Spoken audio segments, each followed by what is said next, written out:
Hello, I want to talk to you about homicide by vehicle while DUI in Pennsylvania. That requires the government to prove that somebody unintentionally caused the death of another while violating Section 3802 in Pennsylvania. Subsection 3802 is the DUI statute. And that the violation of the DUI statute caused death. So they first have to prove you're driving under the influence. Then they have to prove that while driving under the influence, that driving under the influence caused the death of another. So one could be driving under the influence, be in an accident, but then that doesn't mean your DUI homicide charge will get you convicted. They have to show that the DUI caused the death. So there's many different levels of what the government has to prove. First, they have to get you impaired, that you're driving while impaired, driving DUI. Then they have to relate the DUI to the accident, and then that accident is what caused the death. Many things to look at. So you have to start always attack the DUI.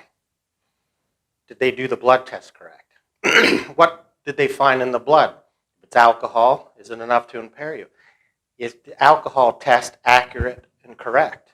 So you use analytical chemistry to look into the test results. Because just because a hospital or a forensic lab says somebody's over the limit and they have X amount of alcohol in their blood, they're not always accurate, ladies and gentlemen. We get the data from labs and you can find all kinds of good things to help you in your defense or, on the lab's part, bad problems for their testing to attack that blood test. If it's drugs, does the drug impair you? Is it a metabolite? Did they test blood? If they test urine, it's not admissible. By the way, if they test drugs in a hospital lab, not a forensic lab, that's not admissible in Pennsylvania, except for a small handful of hospitals in Pennsylvania. Most hospitals are not approved by the Department of Health, so it doesn't get in that way. If they test the blood at a hospital and they find alcohol, there's many problems with alcohol tests done at hospitals. Their enzymatic method doesn't even detect alcohol directly. It measures the formation of NADH, which is assumed to be a one-to-one relationship with alcohol. However, if one is in an accident, they're generally broken bones and trauma. Broken bones and trauma to soft tissue create lactate and lactic acid, which forms NADH. Therefore, they're probably measuring things that didn't even start out to be alcohol. And many other different ways to attack the test. Then you look at the accident itself. Did the person who was hit, if they're a pedestrian, walk in front of your vehicle or your friend's vehicle, whoever's charged with this? Many, many different things to look at. So you always concentrate on the alcohol or drug test results, where it was tested, by what method, get the data to look at it, look at the accident reconstruction.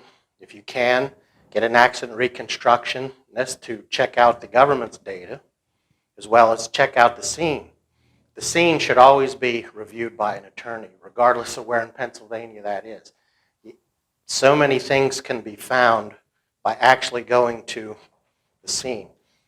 My office recently has a case where there was a neighbor who, when our investigator was out checking out the scene, said how other people had run the stop sign and pointed out that the day after the accident, PennDOT cut down the brush to make the stop sign more visible. Those are good things to help out defenses, and many other things can be checked out, not just the lab data, but actually going to the scene, speaking to witnesses, and many other things that just wouldn't have time to list out in a video.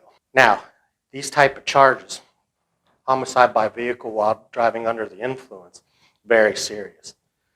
If you're a first-time offender in terms of DUI and you're convicted, it's a mandatory minimum of 3 years for every person who's deceased. And if there's more than one person who's killed in the accident, by law, every deceased person gets 3 years minimum consecutive. So if there's multiple people killed, multiple 3-year mandatory minimums. If the person charged with this crime is convicted and they have a prior DUI, it's 5 years mandatory minimum. If the person convicted has prior DUIs, it's 7 years mandatory minimum. And also can be up to a first-degree felony with priors. It's a second-degree felony. It's a first-time offense. Second-degree felony, maximum of 10 years. First-degree felony, maximum of 20. Very serious charges, ladies and gentlemen. So if you or someone you know is facing this charge, you need to have a defense attorney who's handled this a lot. Not just a defense attorney, but a defense attorney who's represented people multiple times in homicide by vehicle while DUI charges. I'm Brian Manchester of Manchester & Associates. In my firm, for the past several decades, we've represented multiple people every year for this very same charge. We would be glad to talk to you at no cost about the charges, talk to you about the law, get into the science, talk about witnesses, learn about you as a person, and then start formulating and applying a defense for you in this case. Thank you very much for your time, ladies and gentlemen, watching this video.